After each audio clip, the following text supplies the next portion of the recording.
Clearing your search history on Google Calendar can help maintain your privacy and declutter your experience. Follow these steps to easily remove your search history. Step 1. Open Google Calendar. Launch the Google Calendar app on your device or visit the Google Calendar website in your web browser.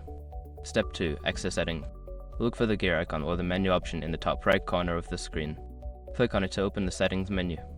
Step 3. Navigate to Privacy Settings. In the Settings menu, find the section related to privacy or account settings.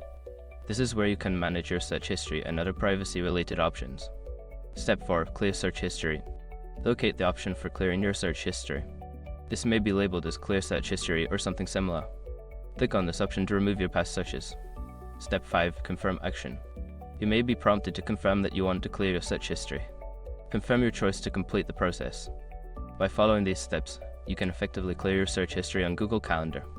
Regularly managing your history can enhance your user experience and protect your privacy.